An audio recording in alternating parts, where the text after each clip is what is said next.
Aloha, y'all. It is Tuesday, ruled by Tyr, the Mars equivalent, essentially in Nordic mythology. Let's go ahead and pull some cards and shit. It's a third eye day, for the record. Ajna day. It is Tuesday, October 27th. In Dream Spell, that's yellow self-existing human guided by elegance. So if you're going to be doing uh, chakra meditations, be focusing on your third eye. Do the mudras, do the mantras, see the magic happen. It really does occur. So, what can we get on this Tuesday? I actually have a podcast today with somebody who's going to talk about Jesus as an alien and the Holy Spirit as chi. Somebody Raphael has scheduled, so I don't know their shtick. Should be interesting. Let's go ahead and see what we can get for this Tears Day. We've got the Six of Cups.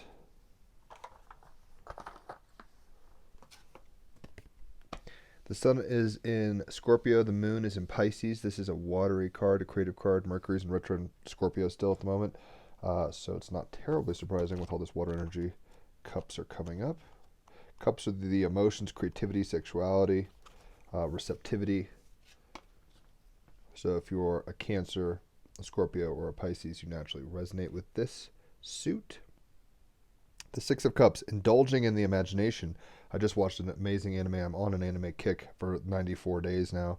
I've been doing Duolingo Japanese, and I've been watching lots of animes, including this, last Avatar, Last Airbender. But A Whisker Away is on Netflix. Check that shit out. It'll warm your heart, I promise. Especially if you like cats. Indulge in imagination, keeping a childlike sense of wonder, reconnecting with simple forms of expression. Six of Cups, I am in wonder of life. To be able to wipe all the responsibilities and problems of life away, to return to a time of innocence, a time when the days stretched on forever and the complex burdens of adulthood were inconceivable, carries a strong allure. Life does not work this way, and with the moon in Pisces, we might be fantasizing about like a simpler time. In Scorpio, where it's just like in the feels really hard. Life does not work this way, and even if we reach back into childhood and step into our young shoes once more, we will be ignorant and innocent. We better to go forward, wise and innocent. Innocence fused with ignorance is so delicate. Very Pisces moon vibes. A small child sees the sun glistening on the water. In their mind, they think this is how the sun speaks to the water. It is beautiful. But this type of innocence will be lost, touched by time and the world. It cannot last. We must go forward. Wisdom and awareness can dispel ignorance and kindle a fresh, mature form of innocence. Transformation, Sun and Scorpio. Transformation of ideas, Scorpio and Mercury.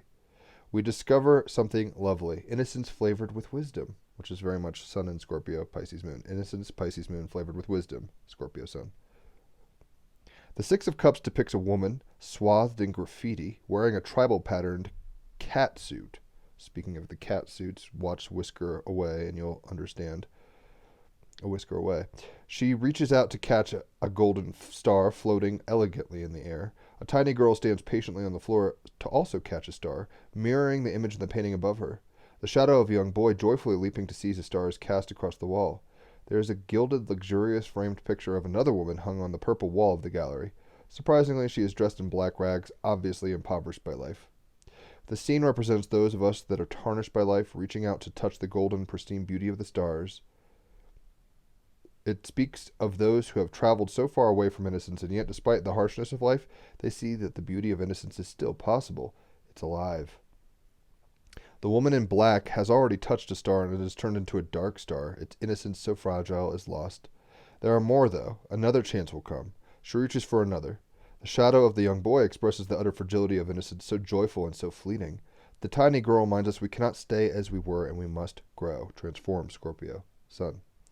There is sadness in this artwork, a yearning to once again be untarnished. Pisces moon, like you can't make this shit up. It's like the fantasy of naivete and innocence. Yet there is much hope, and the cups are ready to receive. Receptive vessel, the cup of emotions and water purification. The art gallery, art itself, can rekindle a sense of joy. Through art, we can express the world weary mind in soft, vibrant colors. We can create art that takes others to a place of innocence, leading them into it. The cutting edge becomes a soft line of color. The Six of Cups moves you to reconnect with simple forms of expression, to infuse what you create with the wisdom of your life. I have seen truly withered spirits brought back to life through the simplest joy of art, of creating. Ultimately, your life is your canvas. Your experiences, your actions are the colors and the shapes. Your wisdom is the paintbrush and the dexterity of your hand. Take a little time and carve some space in your days to simply create. Draw, paint, or shape your fears. Get them into the light so you can see them. Once fully exposed to the light of your consciousness, they can be transformed into an art form. Visualize your dreams. Get them out into the world as graphic totems. Show yourself what your heart yearns to express. Life will come at you. It is relentless. Byron Katie calls this relentlessness love. Life will keep coming until you see things clearly as the open space of awareness, true innocence. So the Six of Cups, indulging in imagination, keeping a childlike sense of wonder, and reconnecting with the simple forms of expression. Very apt, considering, very apropos, considering the sun is in Scorpio, the moon is in Pisces. Very watery energy right now. And with it being a Mars day, like, let's act. Let's not just, like, sit there and daydream. Let's, like, create physically. Get out there and do it. Like, doodle. Write a haiku. Pick up an instrument and play. Sing a tune. Watch an anime. Get involved in childlike wonder. You can't go back to that place, but you could take that essence and bring it to where you are now and rekindle the wonder and the curiosity of life, which is very much what that card is kind of expressing. Let's go ahead and get a clarifier. Hopefully you're all doing well. Let me know where you're watching from. It's starting to be sunny, but we had like a foot of snow, so it's a winter wonderland where I live in Colorado presently. I don't know if that's normal for where you might live. Some people never get snow. Some people get snow, but like deep winter style. We got snow before September 11th this year, and now it's snowed again. And I don't mind snow, but at the same time, I'm like kind of over it. We got the Six of Water, more water. Six of Cups, I mean, that's the same thing. Six of Cups, Six of Water. So, da-ba-da-ding, sinky. Double resonator. So, pretty much the same vibe, but not exactly. Let's go ahead and go there. Six of Water. Kindness, concern, sympathy, compassion, understanding, forgiveness, love, and ideals. Pisces moon is idealism. It's hope. It's the dream, right? And with the Scorpio sun and Mercury in retro in Scorpio, the first degrees now, it might be deep spiritual, psychological awareness, like really kind of, and surrender to transformation, right? So Six of Water and Six of Cups are the cards, the clarifiers. It's clarifying itself. The key phrases are the ideal of kindness and compassion, seeing all that is good and pure in humanity, striving to be better, embracing healthy boundaries, accepting that you will falter, overcoming obstacles with gentle determination. Do not meet aggression with aggression, and be kind and walk away. Meaning the Six of Water is the epitome of kindness and concern. It's Pisces moon. Super empathic, right? She represents all that is good and pure with humanity and an ideal that many strive to meet. She is kind, but not to a fault. She displays concern and care, but does so with a level of emotional detachment. She is sympathetic, compassionate, and giving, but not to the extent that she leaves nothing for herself. So it sounds like it's Pisces meeting the Scorpio sun, right? Pisces moon, Scorpio sun. So it's like, I'm caring, but I know where boundaries are, because Pisces have issues with boundaries, whereas Scorpios are about designating boundaries. She is understanding and aware that we all think, believe, and see life in a unique way, and this undermines how we behave and respond to others. Our programming determines our reality. Our beliefs determine our reality, how we operate. She is forgiving, but forgives because she knows that act sets her free and enables her to move forward without being weighed down by the past experiences. She is a gentle soul who overcomes all obstacles with determination that is free of any aggression or intent to do harm. She's the peaceful warrior who wins all with a gentle touch or smile, a kind word, and a compassionate, generous nature. Does she represent an impossible ideal? Moon in Pisces. Do you strive to be like her and find yourself incapable of behaving this way all the time? The Six of Water comes to tell you just to be you. Just be yourself. Show compassion. Be empathic, understanding and aware of all that makes us different. Be generous, but remember to keep healthy boundaries in place. Most importantly, be kind to yourself when you don't live up to your own, sometimes impossible ideals. And I've done this recently, right? Like I hadn't had alcohol since before Valentine's Day, and on Thursday night I had 4 pints just to see like how does alcohol feel. Very Pisces moon, which isn't where it is now, is very much about drunkenness and drugs and escapism. My Mars and Mercury are conjunct in Cancer, 12th house. Not surprising. Anyway, I drank. And the next day, I smoked a joint, which I hadn't done in a while. And I'm kind of just like, not hungover, but like, kind of like, oh, that's not where it's at anymore. Right? I want to be healthy and be clear-minded and intuitive and stuff. I have to basically, what I'm bringing this up is showing compassion to myself. Most importantly, be kind to yourself when you don't live up to your own, sometimes impossible ideals. There was an ideal where I was like, oh, I'm going to try to balance this and stuff. But it's like, I don't know if that's going to work. It seems like I have to make a choice now, and that's my karma. It's whatever. But I have to be kind to myself during that process. To be the peaceful warrior, you have to be as kind and generous to yourself as you are to others. Right? So we got the Six of Cups as the card and the Six of Water as the clarifier. Today is really about taking that consistent, almost Chinese water torture of Scorpio, just the consistent transformation of water, because water can erode mountains, right? The sand on the beach is mountains at one point. So water is a very persuasive and transforming power, but we also have to be bringing, so the Six of Cups is like transform yourself through what? Innocence, care, love, right? Yesterday was all about love in the cards. Today is all about like love of play, love of innocence, love of wonder, love of, bringing that softness to yourself and others. With boundaries, there's, not just being so open that anything goes. Don't let all the demons come in. But at the same time, thank them for being, if that makes any sense at all. It takes all kinds, and we're just learning here on this trip called life. What a trip. And it's weird because I used to smoke pot like multiple times a day. Drink, I mean, not really recently, but like back in 2010 and stuff, I was drinking in like I was wasted every day basically on vodka and wine and whatever the fuck I wanted to drink. Not possible anymore with where I'm at. And I'm not proselytizing. People can drink and drug and do whatever they want, but it's like, wow, this, now that I don't smoke weed all the time, it really is confusing and heavy and not helpful. Progressive desires, right? So progression of the transformation of Scorpio sun and desire, which is like the dream, I guess you could say, the ideals of Pisces moon. This is Earth timeline 52, progressive desires, present timeline. During a time of transformation, which is Scorpio sun, it is common to feel a great excitement and a desire to make sweeping change very quickly. However, because there are many people who fear change, it is prudent to make change that is slow and steady instead of rushing things. You don't want to open the dam all at once. You want to let little bits out, right? If you just have a tsunami of change come, it's very difficult usually for people to grok and like handle. Whereas if, the water slowly rises, they can acclimate. This is the whole point of the frog, right? Where it's like boil the water slowly and they don't know, but if you throw them in a hot pot, like watch out now, they'll jump away. And as a vegan, I don't suggest you do that to frogs. In this way, those who cling to the old will not get spooked and obstruct the natural process of transformation. Take an honest look at your life and see where you are moving too fast. I don't know if you see all this light changing on my face. That's snow on the roof falling because now it's starting to get warm with the sun. I don't think anybody's on the roof. Although, somebody is on the roof, actually.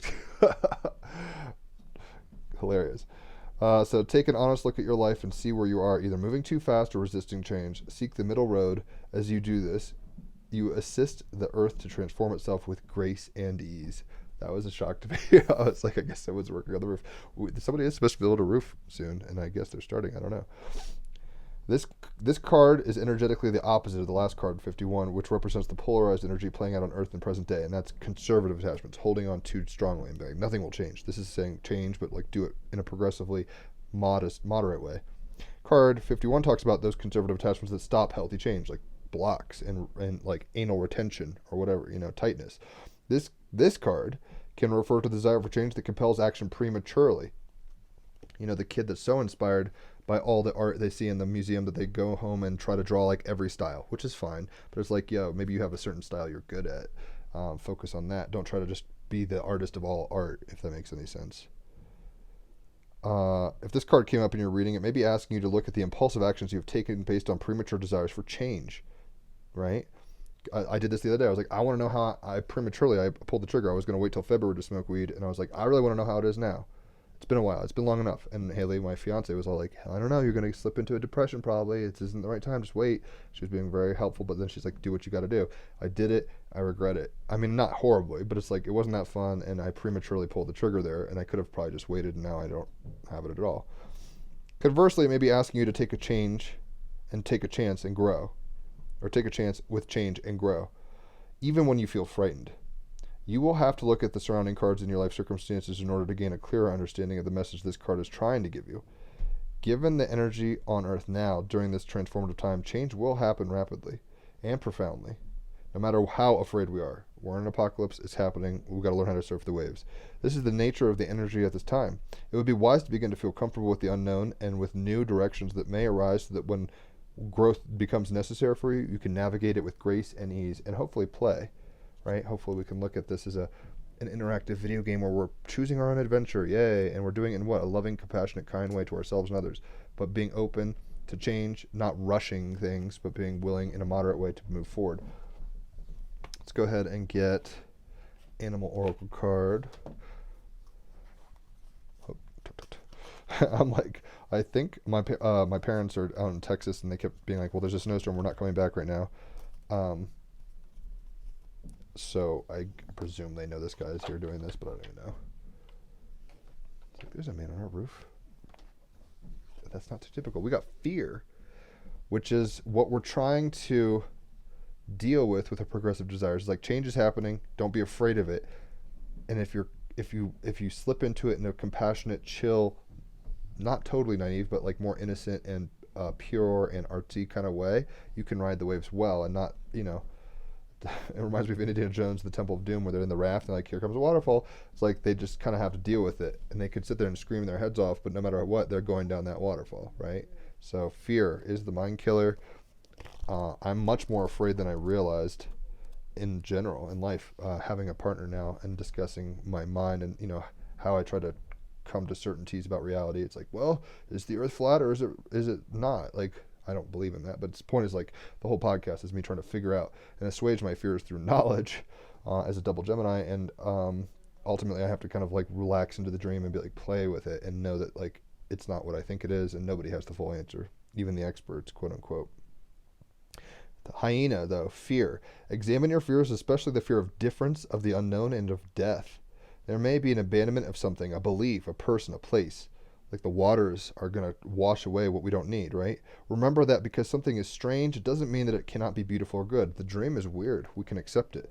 I mean, maybe we're not making alien contact because we're all freaked out because it's not like a humanoid or whatever. And it's like, well, as soon as we get over that fear and accept there's, dolphins and lobsters and toucans and gorillas and all sorts of life, then maybe we can come into contact with other forms of life. We all have a job to do. We all have our own genius. Be sure you have the correct information to have a truthful understanding. Mythos. The hyena, and particularly the spotted hyena, has a rich tapestry of mythos across many cultures and countries. This is from West Africa. At first, there was darkness and long night. It was very cold. There were no stars, and the moon was just being born. A long way away, and very high up, was the sun. Many animals thought that they might reach the sun and bring it closer. Many tried, especially the birds. The hyena watched the sun and thought, I will wait until the cycle brings it closer, and then I will grab it. So he was trying to, be creative but action-oriented. So, and also waiting and then kind of snatching. Very Scorpio sun, Mars, Tuesday. Just talking about the resonators. He waited, very Scorpionic, looking as though he was not interested. Aloof, right? He just got on with things. The sun ignored the hyena and circled lower. All at once, the hyena, with his huge jaws and strong teeth and rippling muscles, launched himself into the air and pulled the sun down to earth, bringing light and warmth where there was none. He laughed happily and ate the hot bones of his prey. The next myth is from the Meru of Kenya. The supreme god Murungu wanted to tell people that they would be reborn after they died. He decided to send Mole to tell this to the people. As Mole began his travels, he met Hyena, who asked him, Where are you going, friend Mole, and what are you doing? Mole explained the message from Murungu. Hyena was shocked.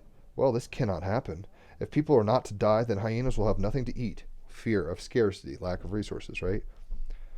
Narrowing his eyes and baring his great teeth, he told the mole, if you tell the people this thing, I will eat you, I will find you, and I will eat you. Progressive desires, in a sense, whereas like, I don't want things to progress. Like the god is like, oh, I'm going to tell people they're going to reincarnate. And this thing is holding on to conservative attachments. And it's like, this is why small change is helpful, I guess you could say. If the god had come to the hyena and said, hey, you're going to be fine, he wouldn't be doing this threatening terrorism stuff. Mole was so afraid that when he came across humans, he told them that after they die, they will not be reborn. So he told them the exact opposite. Mercury in retrograde. Mole then went back and told Marungu what he had done. The god punished Mole by making him spend his life away from all, under the ground, and only coming out at night. The hyena still has plenty to eat, so his fears were not even properly based. Right? The animal. It is easy to look at the strange and somewhat brutal shape of a hyena and feel that this isn't a pretty animal that doesn't have much to offer. Nothing could be further from the truth.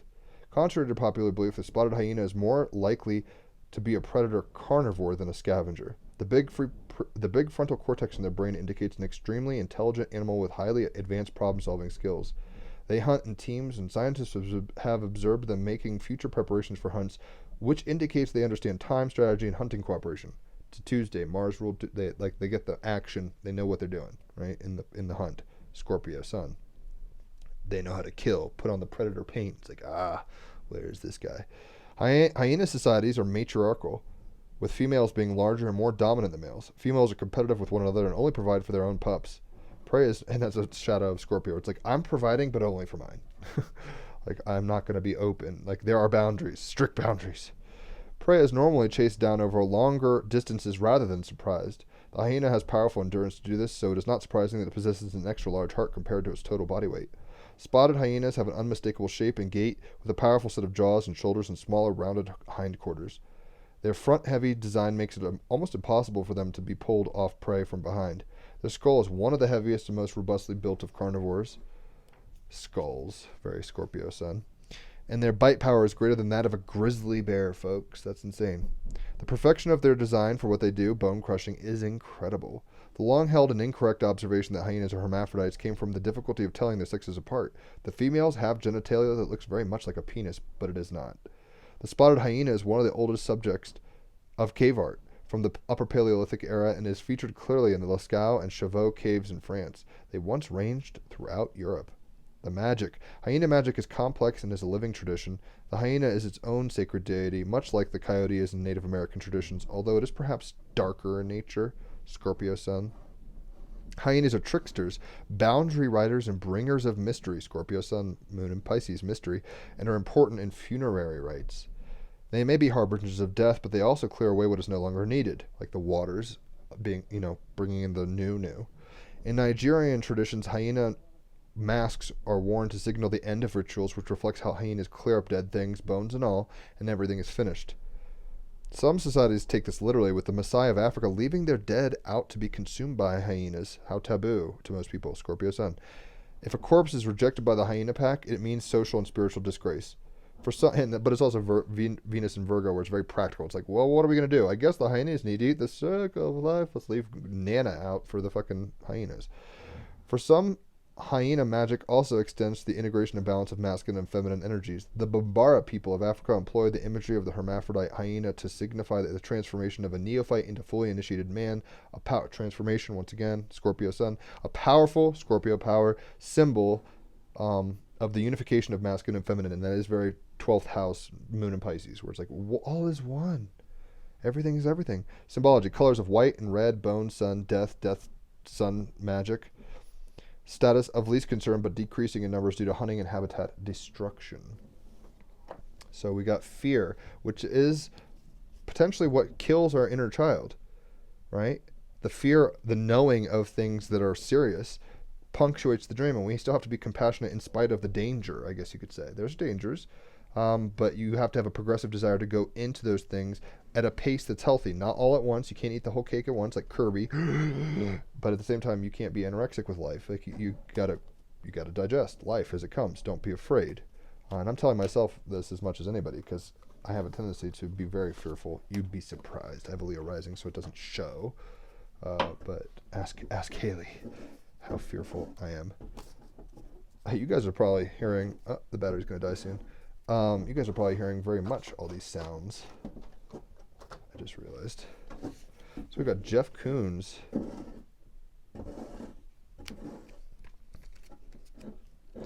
He's a modern artist. More divisive than a U.S. presidential election. where we are now. Jeff Koons is either a brilliant inquisitor of consumers' culture or, as certain critics call him, the king of kitsch. Profoundly in tune with pop culture, psychic, 12th house, moon in Pisces, he's in tune. Profoundly in tune with culture, Koons' work draws inspiration from Michael Jackson, balloon animals, and porn, among other household topics, porn being taboo, Scorpio Sun. Like his subjects, his mixed media output is likewise aggressively visible, aggression, Tears Day, Tuesday, whether large, inflated, colorful, shiny, X-rated, or vigorously banal. With so much buzz about the enormous financial worth of his heart and the position of his brow, low, high, or medium, Koons could be an honorary Kardashian because he sold some art for like shit tons of money, like a Popeye statue for like multiple millions of dollars. It's like, that's not worth that, but okay. The future is big, bright, and shiny, it's saying. And we have to kind of think of it that way. We have to have the hope and the childlike wonder that big, bright, fun, shiny things are coming. We have to be willing to dream that way, right? 6 of water, 6 of cups, both ways coming out. To clarify, progressive desires, we have to be willing to dream more, dream bigger. But in expansion, we can become afraid, right? Fear comes in. And when that fear comes in, it can kind of restrict. So we have to find a balance. Healthy fear, boundaries are good, knowing self and other, but at the same time, not being limited to those things. So the future is big, bright, and shiny, according to Jeff Koons. Let's get one more card, stone, and then I'm going to go jam. This guy's about to hear some rock and roll on the roof. I doubt he knows there's a guitarist on the other side of this window. Bismuth. Talk about Pisces moon. It's like, this is an alien. This is a dreamy rock. Crazy, crazy. What it is, an iridescent crystalline metal with a stair-step structure that forms when liquid bismuth cools. Bismuth's energy is focusing, conductive, and awakening. Who needs it? The easily distracted, burners, people who are very bored. Where to put it? On your desk in Silicon Valley and in your utility belt in Black Rock City, which is Burning Man. When to use it? For those looking for some psychedelic influence, Moon and Pisces. Without swallowing the red pill, boundaries, Scorpio Sun. Lie on your back and take a 10 or 100 or 1,000,000 powerful breaths through your mouth with bismuth placed on your forehead. Then break out of tired, gray thought patterns and get en route to a more colorful, energized life. Very Pisces, very 6 of Cups, which is like bring, hope and innocence and color and creativity to your situation. Rewrite your code with rainbows. How apt. So we're creators, co-creating, and if the more kind of hopeful and playful we are about it, 6 of water, 6 of Cups, the more intuitive and the more kind of open-hearted, open-minded we are about it, progressively opening to the dream, the less fearful we are ultimately, the bigger and the brighter and the shinier the thing coming towards us will feel and be ultimately, right? So rewrite your code with rainbows, big, bright, and shiny, right? And rainbows being very Piscean, kind of like Anne Frank or Lisa Frank stuff. Let's go ahead and play some music. This might die during the jam because it just told me I have 20% battery, and I'm like, oh boy, I should be charging all my stuff at night. Such an irresponsible person. Oh my gosh, this is not sitting still today. I'm trying. Let's hope this works. Oh my gosh, you guys, if you could only see the struggle. Good enough. Good enough. Oh, shit. As I say that, it doesn't hold. So what can I put in front of this that will make it hold? Maybe my wallet. Not heavy enough. Maybe a tarot deck. Still not really strong enough, but good enough, I guess. Sure. Let's go ahead and play some music. Scare these guys.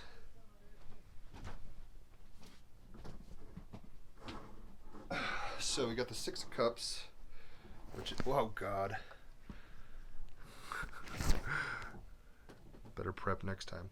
So you got the 6 of Cups, which is about creativity, artistry, childlike wonder, clarified by the 6 of Water, which is the same fucking thing in a different deck. So that's cool. Guess I'm getting that message loud and clear. So.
Six of Cups with the Six of Water clarifier.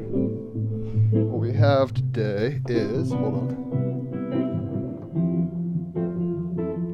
the ability to really tap into creativity, the ability to really tap into childlike wonder with whiffs of fear that we overcome in that sense. So, Six of Cups, be creative. Get your emotions out. Get all your ideals out. Get your hopes, fears, dreams out. Be compassionate with yourself as you're doing that. Six of Water clarifier. And progress into the dream more and more fully, moderately. Don't all in at once. That's not how to do it. Slow and steady wins the race. But do realize you're always moving forward. That fear is the mind killer, and that it will hold you in places longer than you need to be. That's a choice. The future is bright, big, and shiny, as Jeff Koons is telling us. So we have nothing but awesomeness to look forward to. It's just a matter of not having expectations so set that we are disappointed. We have to be childlike in that sense, right? And this is saying rewrite your code with rainbows, bismuth. So constantly change your code, rewrite progressive desires, right? Dream with rainbows, with limitlessness. Who'd have thunk that metal liquefying and then cooling would create bismuth stacking? I mean, I guess it's logical at a level, but it's still magical in its own way. So hopefully that makes sense. Hit me up for a reading if you want. Love giving them. People love getting them. Podcast today is about Jesus as an alien, I guess. It'll be interesting to see what this guy's perspective is. And yeah, just try to be creative and have fun today. Be childlike, and you will go the distance. Adios. I'm just going to hear this for a second.